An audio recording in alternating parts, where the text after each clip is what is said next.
Friends, வணக்கம். ஈல்பான வாழ்க்கை சேனலுக்கு உங்கள் அனைவரையும் அன்போடு அழைக்கிறேன். ஃப்ரெண்ட்ஸ், இன்றைக்கி நான் மிச்சப்பட்ட சாதத்தை வச்சு நான் ஒரு சுவையான ஸ்நாக்ஸ் செய்ய போகிறேன். ஃப்ரெண்ட்ஸ், இது வடை தான். வடை உளுத்தம் மாவில் செய்வாங்க, அதாவது மெதுவடை. நான் சாதத்தை வச்சு செய்ய போகிறேன். ஃப்ரெண்ட்ஸ், இது சூப்பராக இருக்கும். ரொம்ப பசிக்குது ஃப்ரெண்ட்ஸ், என்ன பண்ணுறதுனே தெரில. சோறு தான் இருந்துச்சு, சரி சோத்தை வச்சு வடை செஞ்சு சாப்பிட்லாமேன்ட்டு இப்போ நான் செய்ய போகிறேன். ஃப்ரெண்ட்ஸ், இது எப்படின்னு சொல்லிட்டு உங்களுக்கு காட்ட போகிறேன். வாங்க ஃப்ரெண்ட்ஸ். 1 கப் ரைஸ் எடுத்து வச்சுருக்கேன், வேக வச்ச ரைஸ். அப்புறம் ஒரு பெரிய வெங்காயம் இந்த மாதிரி சின்னதாக வெட்டியிருக்கேன் ஃப்ரெண்ட்ஸ். அதே போல் பச்சை மிளகாய் இந்த மாதிரி சின்னதாக வெட்டியிருக்கேன். அதே போல் கருவேப்பிலை இந்த மாதிரி சின்னதாக வெட்டியிருக்கேன் ஃப்ரெண்ட்ஸ். மற்றபடி உப்பு, அவ்வளோதான் ஃப்ரெண்ட்ஸ். பொரிக்கிறதுக்கு எண்ணெய், தேவையான அளவுக்கு தண்ணீர், அவ்வளோதான் ஃப்ரெண்ட்ஸ். ஏன்னா இப்போ என்ன பண்ண போகிறேன், இந்த ரைஸை மிக்சியில் போட்டு நல்லா அரைச்சிக்க போகிறேன் ஃப்ரெண்ட்ஸ்.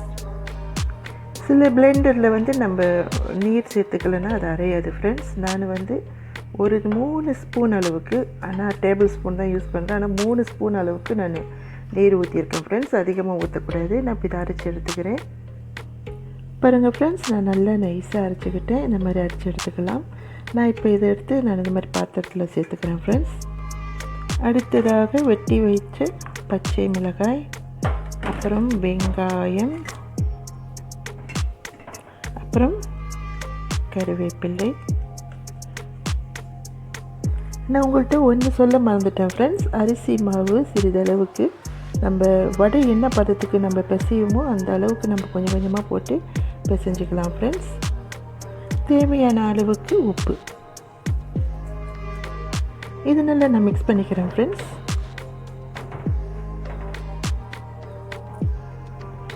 பாருங்கள் ஃப்ரெண்ட்ஸ், நான் மெதுவடை பக்குவத்துக்கு நல்லா பிசைஞ்சாச்சு. கையை கொஞ்சம் ஒட்ட தான் செய்யும் ஃப்ரெண்ட்ஸ். ஏன்னா ஆஃப்கோர்ஸ் மெதுவடையும் நம்மளுக்கு ஒட்டும். நம்ம அந்த மாதிரி நேரத்தில் இந்த மாதிரி பக்கத்தில் தண்ணி வச்சுட்டு நம்ம இந்த வடையை எடுத்து நம்ம போட்டுக்கலாம். பொரிச்சிக்க நம்மளுக்கு ஈஸியாக இருக்கும். பாருங்கள் ஃப்ரெண்ட்ஸ், நான் தண்ணி தொட்டுட்டு ஒரு வடைக்கு நான் மாவு எடுத்துட்டு, பாருங்கள் வடை பக்குவத்தில் வந்துருச்சு கரெக்டாக.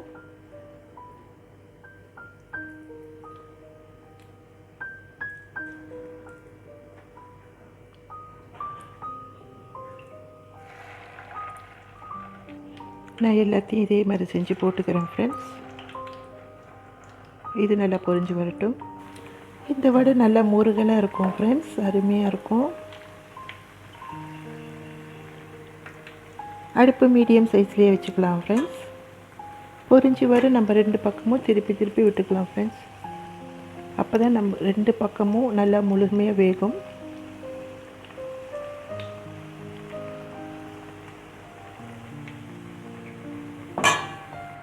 இது நல்லா பொரிஞ்சிருச்சு ஃப்ரெண்ட்ஸ். நான் இதை எடுத்து வச்சுட்டு மற்ற மாவிலையும் பொரிச்சு எடுத்துகிட்டு வீட்டை காய்ச்சி.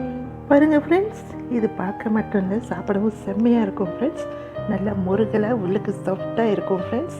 இந்த மாதிரி நம்ம எதனாச்சும் என்னது வடைலாம் சுட்டோம்னா இப்படி ஹாட்டாக எதனாச்சும் கலக்கி வச்சுட்டு தான் சாப்பிடணும் ஃப்ரெண்ட்ஸ். அப்போ தான் அருமையாக இருக்கும், அருமையாக. ஸோ மைலோ இப்போது இதை வச்சு நல்லா மிக்ஸ் பண்ணிக்கணும். அப்படியே இருக்கட்டும் ஃப்ரெண்ட்ஸ். இந்த வடையை எடுத்து பாருங்கள் ஃப்ரெண்ட்ஸ்.